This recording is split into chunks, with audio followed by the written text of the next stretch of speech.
J'avais dit la dernière fois, quand j'avais apporté le message de Jésus et la femme samaritaine, qu'il allait avoir une deuxième partie, et c'est ce qu'on va entendre ce matin.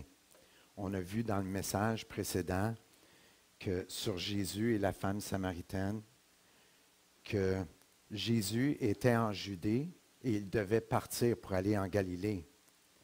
Parce que Jésus savait que les pharisiens avaient appris que Jésus baptisait et faisait plus de disciples. Ça résonne dans mes oreilles, René, vraiment beaucoup. Que Jésus faisait plus de disciples que Jean. Beaucoup de gens se convertissaient à Jésus et assurément les pharisiens comprenaient qu'ils perdaient beaucoup d'adeptes. Et pour ne pas mettre sa vie en danger pour le moment, Jésus décida de partir de la Judée pour aller en Galilée. Mais avant, il devait arrêter en Samarie. J'aimerais juste préciser comment Jésus est précis.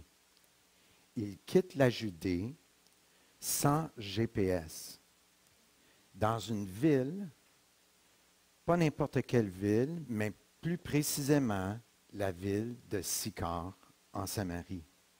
Il s'arrête à un puits, et pas n'importe quel puits, mais le puits de Jacob, près du champ que Jacob a donné à son fils Joseph. Et là, pendant que les disciples de Jésus sont partis chercher de la nourriture, Jésus se repose. Il avait calculé le temps de son voyage pour arriver à un lieu précis, à une heure inhabituelle pour aller puiser de l'eau, une heure où normalement on ne va pas puiser de l'eau, à un lieu précis. Et là, une femme vient puiser de l'eau au même moment que Jésus a besoin de se reposer. Comment est-ce que Jésus peut être aussi précis que ça? La réponse est dans Psaume 33, versets 13 à 15, qui dit « L'Éternel regarde du haut des cieux. Il voit tous les hommes, tous les fils de l'homme. Du lieu de sa demeure, il observe tous les habitants de la terre. Lui qui forme leur cœur à tous, qui est attentif à toute leur action. Le Père et le Fils sont constamment en communion. La volonté du Père que Jésus aille voir la femme samaritaine au puits était aussi la volonté de Jésus. Parce que la volonté du Père est la volonté de Jésus.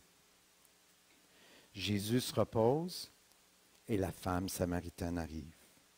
Et là est entamée la conversation que là où Jésus se dévoile comme jamais il s'est dévoilé.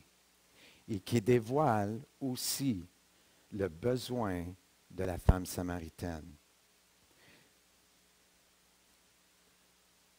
Qui est aussi le besoin, la nécessité de chaque être humain sans exception, c'est-à-dire de recevoir l'eau de vie, qui représente la vie éternelle. Jésus a le pouvoir de donner cette vie, la vie éternelle. Il a le pouvoir de donner la vie et il a aussi le pouvoir d'enlever la vie. Jésus parle la discussion avec « donne-moi à boire ». Je ne sais pas si vous êtes comme moi, mais si un de mes garçons me dirait « donne-moi à boire », je me dirais que j'ai manqué mon coup. Je ne l'ai pas élevé comme il faut. Parce que c'est un petit peu impoli de dire « donne-moi à boire ». J'ai éduqué mes enfants à dire « est-ce que je pourrais avoir un verre d'eau, s'il vous plaît ». Mais Jésus entame la discussion avec « donne-moi à boire ». Je ne sais pas si vous vous souvenez, mais la dernière fois, dans le premier message, la femme samaritaine, j'avais mentionné que dans cette partie du pays, les hommes n'abordent pas la conversation avec les femmes, si ce n'est que pour donner un ordre. Vraiment, et c'est encore comme ça aujourd'hui. Je ne vous dis pas ça parce que je pense que c'est comme ça, mais j'ai vraiment regardé, lu, c'est vraiment encore comme ça. Un homme ne parle même pas à sa propre femme dans la rue, même pas pour la regarder dans les yeux. C'est la façon de faire. Jésus parle la discussion avec « donne-moi à boire ». Les deux avaient des choses en commun. Premièrement, ils avaient Abraham, Isaac et Jacob comme patriarches. Épuisé et fatigué de son voyage d'environ 4 jours, de la Judée jusqu'en Samarie à pied, ça prend 4 jours. Des chemins rocailleux, tout dépendant de la température, de la chaleur, du vent avec le sable, ça peut prendre plus que 4 jours. Mais c'est environ 4 jours de voyage. Jésus, épuisé, fatigué, a besoin d'eau à boire. Et Jésus savait que la femme samaritaine avait besoin d'une eau qui donne la vie à son âme. L'eau de vie. Cette eau qui représente la vie éternelle. Jésus a fait en sorte qu'il se retrouve en lieu commun avec des choses en commun. Si on se dit trop spirituel pour parler de hockey, baseball, football, tennis ou un film au cinéma, on ne construira jamais de pont pour donner la soif aux gens de connaître Jésus ou donner la soif de vouloir boire cette eau de vie. Cette eau de vie qu'on retrouve dans Apocalypse chapitre 21, verset 6, on peut lire plus précisément dans la deuxième partie, la deuxième phrase, « À celui qui a soif, je donnerai la source de l'eau de la vie gratuitement. » Et cette déclaration qu'on voit dans le chapitre 21, verset 6, vient de Jésus. Cette révélation de Jésus-Christ que Dieu lui a donnée pour montrer à ses serviteurs les choses qui doivent arriver bientôt et qu'il a fait connaître par l'envoi de son ange à son serviteur Jean. Jean, en passant, c'est l'auteur de Apocalypse. Et bien sûr, chapitre 4, verset 14, « Mais celui qui boira l'eau que je lui donnerai n'aura jamais soif. Et l'eau que je lui donnerai deviendra en lui une source d'eau qui jaillira jusque dans la vie éternelle. » On avait dit la dernière fois, ce verset-là nous dit qu'on ne peut pas perdre notre salut. Un coup qu'on reçoit cette eau, elle va jaillir jusque dans la vie éternelle. Notre salut est assuré.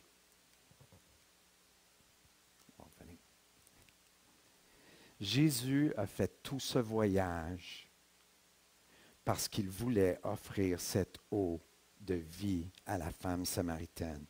Jésus connaissait l'horaire et l'itinéraire de la femme samaritaine. Il connaissait la femme samaritaine comme si il l'avait tricotée. En fait, Dieu avait déjà préparé cette divine rencontre, ce divin rendez-vous, avant même que la femme samaritaine vienne au monde. Et on peut voir dans Psaume 131, versets 1 à 8, 139, 1 à 8, Et après, on va sauter de 13 à 16. Éternel, tu me sondes et tu me connais. Tu sais quand je m'assis et quand je suis au puits. Non, tu sais quand je me lève. Tu pénètres de loin ma pensée. Tu sais quand je marche et quand je me couche. Et tu pénètres toutes mes voies. Car la parole n'est pas sur ma langue, que déjà, ô Éternel, tu la connais entièrement. Tu m'entoures par derrière et par devant, et tu mets ta main sur moi. Une science aussi merveilleuse est au-dessus de ma portée. Elle est trop élevée pour que je puisse la saisir. Où irai-je loin de ton esprit? Où fuirai-je loin de ta face? Si je monte aux cieux, tu y es. Si je me couche au séjour des morts, t'y voilà. Ce psaume concerne chacun de nous, mais spécialement la femme samaritaine. Jésus connaît l'horaire de chacun de nous. Je pense qu'on devrait synchroniser notre horaire personnel avec celle du Père. On aurait pas mal de plus belles rencontres comme celle de la femme samaritaine et Jésus. Comment faire pour synchroniser notre horaire personnel à celle du Père? Par la prière, la soumission du Saint-Esprit, par l'écoute des circonstances que Dieu met dans nos vies. Si Dieu ouvre des portes, il faut être attentif pour y entrer. Et si Dieu ferme des portes, il faut être attentif pour ne pas l'ouvrir. Avant même que la femme samaritaine arrive au puits, Dieu savait qu'elle allait rencontrer Jésus, parce que la seule volonté de Jésus était de faire la volonté du Père et d'aller en Samarie à la rencontre de la femme samaritaine. Une femme perdue sans Christ, sans espoir pour son éternité. Je me souviens, avant de rencontrer Jésus dans ma vie, je me posais des questions existentielles. Je me disais que c'est impossible que je sois là ou qu'on soit là par hasard. Je me regardais les mains, je me voyais les doigts bouger, puis je me disais, c'est impossible qu'il y ait un Dieu qui n'existe pas. Je ne connaissais pas Jésus, mais j'étais curieux de vouloir le connaître. Connaître la raison de vivre, la raison pourquoi on est sur cette terre. Et il est arrivé des situations dans ma vie que j'ai comme pas eu le choix de me tourner vers Dieu parce qu'il n'y avait personne qui pouvait m'aider à remplir le vide spirituel que j'avais dans mon cœur. Je cherchais à gauche et à droite, il n'y avait personne. Je me suis levé la tête vers le ciel et c'est là qu'on dirait que j'ai eu une paix. Mais juste avant, j'avais écrit une lettre. Je l'avais laissée dans un tiroir. Cette lettre me disait, je vis tellement de souffrance. Elle était destinée à Nathalie. Je vis tellement de souffrance que je ne veux pas vous faire vivre la même souffrance que je vis. Je l'ai mis dans un tiroir en espérant que Nathalie le voie un jour. Sûrement qu'elle allait le voir. Mais avant de faire l'acte, de mettre fin à ma vie, parce que c'est ce que j'avais écrit, j'ai fait une prière. J'ai dit, si tu existes, réponds. Tu as vu ce que j'ai écrit? Je vais le mettre en action. Si tu existes, réponds avant que je mette les gestes en action. Dieu, miraculeusement, a répondu à ma prière. Et je me disais, s'il y a un Dieu qui répond à cette prière, il y a sûrement un Dieu qui existe. Et c'est là que ma recherche a commencé. Et j'ai cherché Dieu de tout mon cœur. J'ai vu que Jésus, la crucifixion, je l'avais entendu tellement de fois, mais il y a une fois, et c'était cette fois-là, que c'était comme si c'était la première fois j'ai versé des larmes pour la première fois en entendant la crucifixion de Jésus. Et à partir de là, ma vie a changé. Je ne voyais plus la vie comme avant. Je me disais vraiment, il y a un Dieu qui existe. Je me souviens, mon boss m'avait dit, Eddie, va chercher le bloc là-bas chez le voisin, puis ramène-moi là. Ça coûtait 3 $ ce qu'il voulait que j'y aille le chercher. Je me tourne de bord par réflexe d'écouter à mon patron. Puis là, tout d'un coup, dans 2-3 secondes, je me suis dit, ça ne m'appartient pas.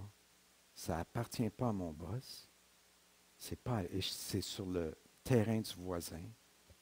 Je retourne de bord, j'ai dit, je m'excuse, mais c'est pas à moi, c'est pas à toi, ça ne nous appartient pas. Moi, je ne vais pas le chercher. Si tu veux y aller, vas-y. Sur ça, j'ai réfléchi, j'ai dit, si ça aurait été là 2-3 semaines, j'aurais parti à courir, je l'aurais pris, je l'aurais emmené, je ne m'aurais pas posé de questions. Mais j'avais aucun ami qui était chrétien, personne dans ma famille qui était chrétien, personne pour m'expliquer ce qui se passait dans ma vie. Mais je savais une chose, c'est que Jésus avait fait une différence dans ma vie, sans vraiment savoir que mon éternité était assurée. Je n'avais aucune idée de ça.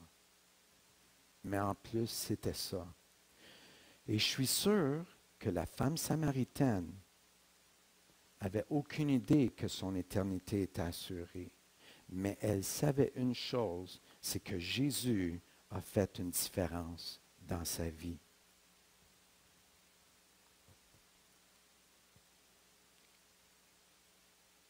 Parce que Jésus laisse personne dans l'indifférence. On va continuer au verset 28. Oups. OK. Alors la femme, ayant laissé sa cruche, s'en alla dans la ville et dit aux gens, « Venez voir un homme qui m'a dit tout ce que j'ai fait. Ne serait-ce point le Christ? » Elle a laissé sa cruche, émerveillée et excitée. La femme se dépêcha de retourner au peuple de son village, raconter la découverte qu'elle avait faite, c'est-à-dire de reconnaître, de voir un homme exceptionnel, remarquable. Elle a vu en cet homme exceptionnel le Christ.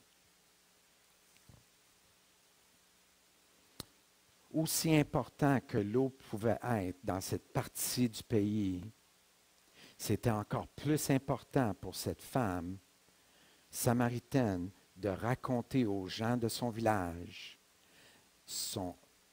qui elle avait rencontré, le Christ. Jean précise au verset 28 qu'elle a laissé sa cruche d'eau, c'est qu'elle ne voulait pas être ralentie par une cruche d'eau, pleine d'eau. C'était urgent pour elle que les gens de son village connaissent Jésus. Et ça nous rappelle que lorsqu'on rencontre Jésus, on laisse toujours quelque chose derrière nous. Ou peut-être beaucoup de choses derrière nous, comme l'orgueil,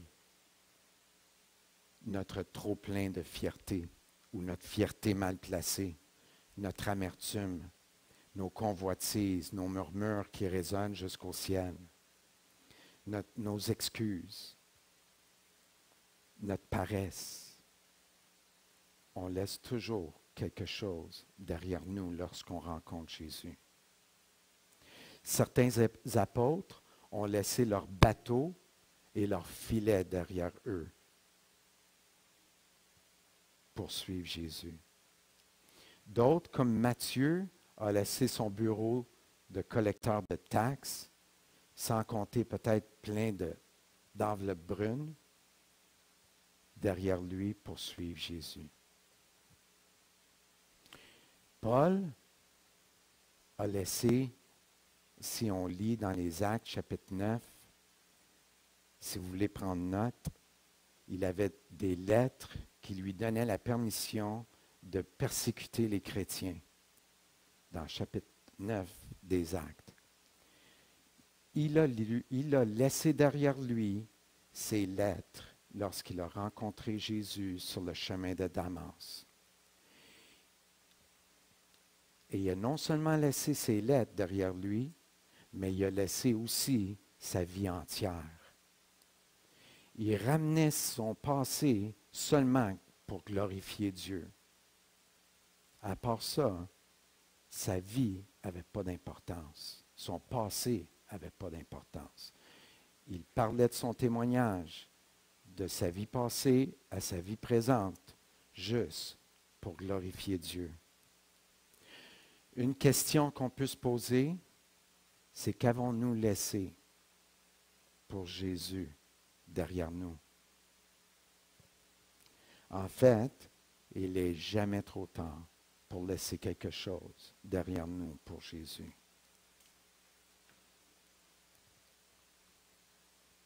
Jean chapitre 4, verset 29. « Venez voir un homme qui m'a dit tout ce que j'ai fait, ne serait-ce point le Christ. » Elle utilise les mêmes tactiques que son maître Jésus. Elle ouvre la curiosité des gens de son village.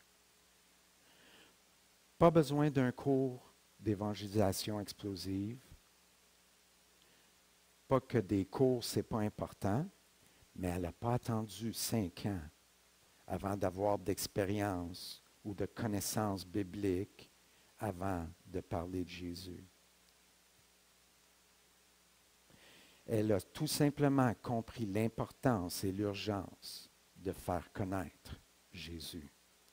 Pareil comme Paul,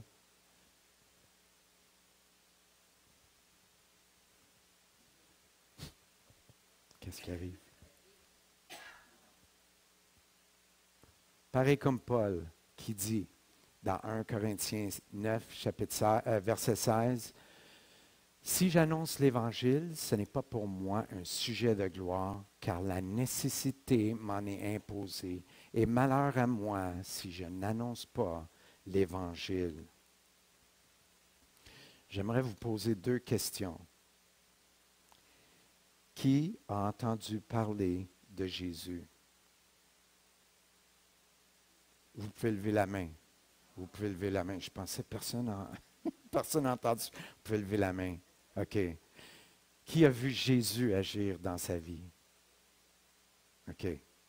Alors, on peut tous dire, comme Pierre dans Acte 4, 20, car nous ne pouvons pas ne pas parler de ce que nous avons vu et entendu. On remarque aussi, la femme n'a plus honte de son péché.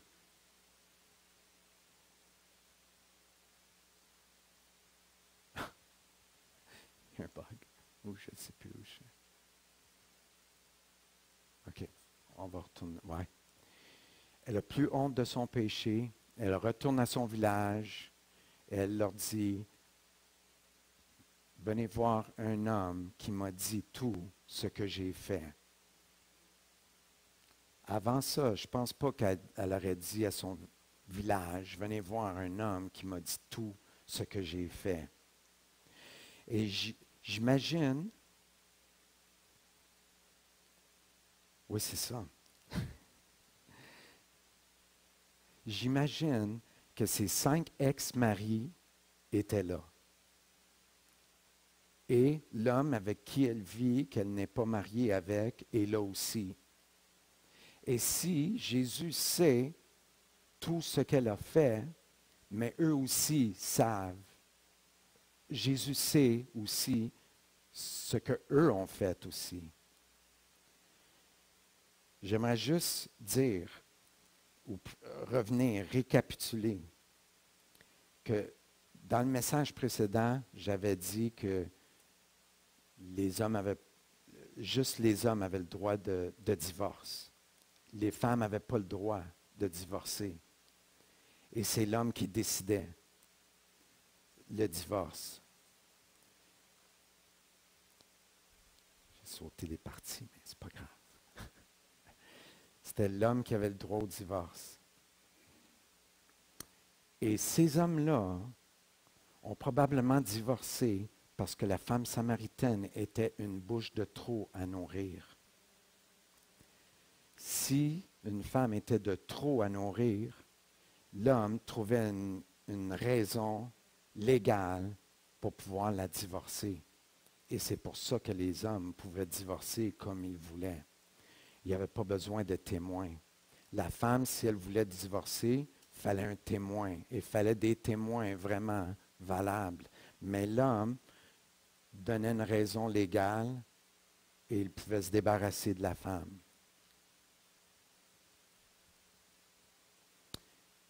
Et la femme samaritaine, on avait toutes les raisons de pouvoir la pointer du doigt et de lui dire quelle sorte de personne elle est. Mais peut-être, je comprends qu'elle vivait avec un homme et elle n'était pas mariée, mais cet homme connaissait la femme samaritaine. Elle savait qu'elle avait eu 5 divorces ou peut-être qu'il y en avait qui étaient morts dans ces 5 hommes-là. Mais l'homme ne voulait pas la marier à cause de sa réputation dans sa ville. C'était pas une femme avec une bonne réputation et il ne voulait pas être associé à cette femme-là. Sauf que cet homme-là vivait quand même avec cette femme. Et la raison pourquoi il vivait avec, c'était peut-être pour des besoins personnels, comme l'utiliser comme esclave pour son ménage, etc., et plus encore.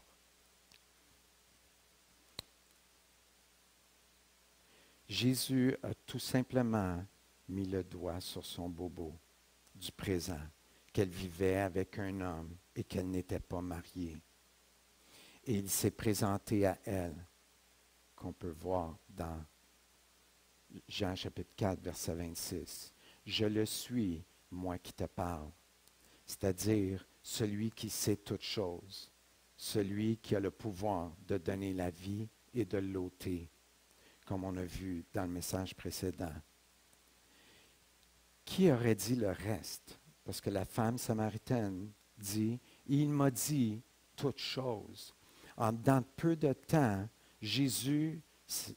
c'était impossible pour Jésus de conter l'histoire de la vie de la femme samaritaine. On dit que c'est le Saint-Esprit qui a dit le reste. Le Saint-Esprit lui a fait voir l'histoire de sa vie. Il l'a convaincu de son péché. C'est pour ça qu'elle pouvait dire, venez voir un homme qui m'a dit toutes choses. Le Saint-Esprit travaillait sur sa conscience, lui a fait voir l'histoire, le livre de sa vie. Comme on peut voir dans Jean chapitre 16, verset 8, « Et quand il sera venu, il convaincra le monde en ce qui concerne le péché, la justice et le jugement. » Quand on rencontre Jésus pour la première fois,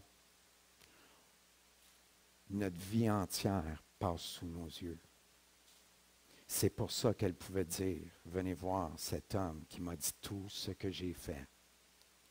Et lorsqu'on reconnaît Jésus pour vraiment qui il est, on ne voit plus Jésus comme avant. Comme la femme samaritaine. Au début, elle reconnaît Jésus comme un juif. Ensuite, un prophète. Après, Seigneur. Pour à la fin reconnaître Jésus comme le Christ. Qui veut dire l'oint, le choisi, celui qui a le pouvoir d'enlever les péchés du monde. La femme samaritaine a eu 5 maris. Un avec qui elle vit, et elle n'est pas mariée avec, ça fait 6. Jésus était le 7e homme dans sa vie.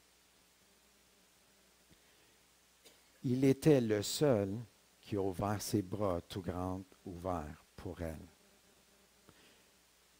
Dans la Bible, le numéro 7 est reconnu ou associé à la perfection, à l'accomplissement et au pardon. Et c'est ce que Jésus a fait dans sa vie, lorsqu'il est entré dans sa vie. Aux yeux de Dieu, elle est vue parfaite, pardonnée, tout simplement pour la foi qu'elle avait en Jésus et parce qu'elle a reconnu Jésus pour qui il est, le Christ. Et on voit sa foi par ses actions. On peut se demander quelle action? Celle de retourner à son village et de raconter aux gens de son village qui elle avait rencontré, c'est-à-dire le Christ. C'est ce Jésus qui a accompli le pardon parfait en elle et pour elle, et qui peut faire pareil pour toi. Il ne t'abandonnera jamais et il ne te laissera jamais, pour aucune raison et aucune occasion.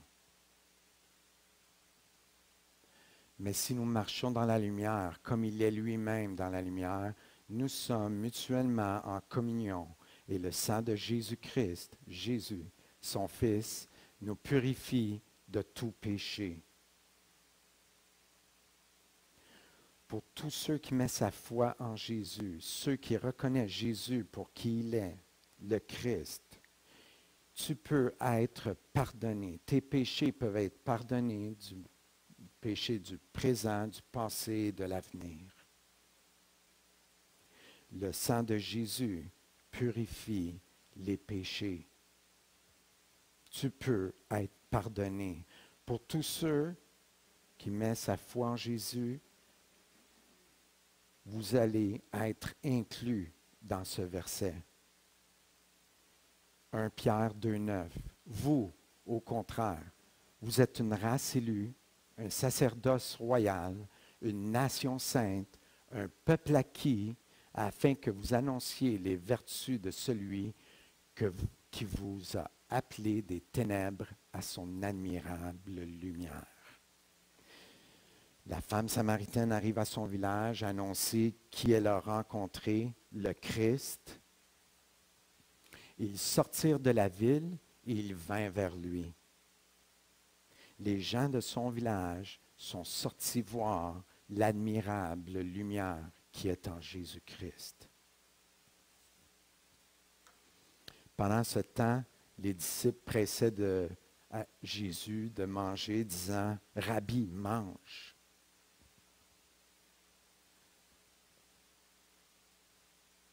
Non. Ouais. Les disciples le pressaient de manger, disant, « Rabbi, mange. » Pourquoi que les disciples voudraient que Jésus se presse, c'est qu'ils étaient en Samarie. Et Samarie, c'est un peuple qui est impur. Et les Juifs ne voulaient pas se faire voir dans un pays là où les Juifs sont mélangés avec des païens. Et les apôtres, c'est la raison pourquoi que les apôtres voulaient presser Jésus de manger. Quel contraste entre la femme samaritaine et les disciples de Jésus. La femme samaritaine apporte à Jésus des âmes qui ont soif et faim de vouloir connaître Jésus. Et les disciples, ils apportent de la nourriture pour un petit pique-nique. Mais il leur dit, j'ai à manger une nourriture que vous ne connaissez pas. Les disciples se disaient donc les uns aux autres, quelqu'un lui aurait-il apporté à manger? Jésus leur dit, ma nourriture est de faire la volonté de celui qui m'a envoyé et d'accomplir son œuvre. Jésus se nourrissait de faire la volonté du Père et d'accomplir son œuvre. Pour ce qui est d'accomplir son œuvre, ça n'allait pas arriver maintenant, mais plutôt à Golgotha. Et on peut voir dans Jean chapitre 19, verset 17, Jésus portant sa croix arriva au lieu du crâne qui se nomme en hébreu Golgotha. Verset 30, quand Jésus eut pris le vinaigre, il dit, tout est accompli. Et baissant la tête, il rendit l'esprit. Jésus était un homme en mission pour faire finir, accomplir l'œuvre, l'ouvrage, le travail et la volonté du Père. Et il l'a fait parfaitement pour toi.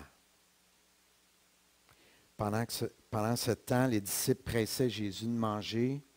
Les gens de Sychar sortaient de la ville. On dit que c'est là que Jésus avait dit à ses disciples, dans Jean 4, 35, « Ne dites-vous pas qu'il y a encore 4 mois jusqu'à la moisson? Lorsqu'un fermier sème sur ses terres, ça prend environ 4 à 5 mois avant que le fermier récolte le fruit de son travail. Mais Jésus dit à ses disciples, « Voici, je vous le dis, levez les yeux et regardez les champs qui déjà blanchissent pour la moisson. Voici, je vous le dis, levez les yeux et regardez les champs qui déjà blanchissent pour la moisson. » On dit que les vêtements traditionnels du peuple de Sychar étaient blancs. Les hommes portaient des turbans blancs et les femmes portaient des voiles blancs. Et lorsque, en regardant, venant de loin, traverser les champs pour venir voir Jésus, on dit que c'est là que Jésus disait, « Voici, je vous le dis, levez les yeux, regardez les champs que déjà blanchissent pour la moisson. » Ça reflétait l'image d'un champ qui était déjà prêt à être amassé, le peuple de Sychar. Celui qui moissonne reçoit un salaire et amasse des fruits pour la vie éternelle, afin que celui qui sème et celui qui moissonne se réjouissent ensemble. Tout ça parce que la femme samaritaine a appelé les gens de son village à venir voir Jésus, le Christ. Je crois et je suis convaincu que ce serait une bonne idée si on inviterait voir Jésus par nos actions, nos conversations, nos discussions, notre comportement, notre attitude, pour pouvoir ensuite inviter les gens à venir voir Jésus à l'Église. Qu'en pensez-vous? Quel impact ça serait si on aurait la même foi que la femme samaritaine? On pourrait tous se réjouir d'une récolte prête à être amassée. J'aimerais prier.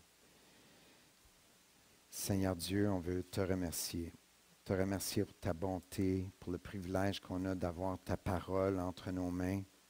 Seigneur, l'histoire de la femme samaritaine n'est pas là pour remplir un vide dans les Écritures, mais elle est là pour nous enrichir, nous parler. Et Seigneur, elle n'a pas de nom, mais la femme samaritaine est un témoignage pour chacun de nous. Malgré ces épreuves qu'elle a vécues, elle n'a pas regardé elle regardait Jésus. Elle ne s'est pas souciée de son passé. Elle s'est souciée de la volonté du Père. Quel témoignage pour nous. Je pense que si on s'occuperait de ta volonté, on se préoccuperait moins de nos préoccupations. Seigneur, parle dans nos cœurs, parle dans nos pensées et agis, Seigneur.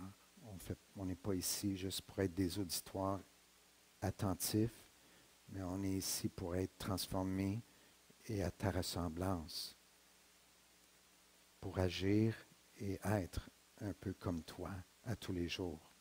Au nom de Jésus. Amen.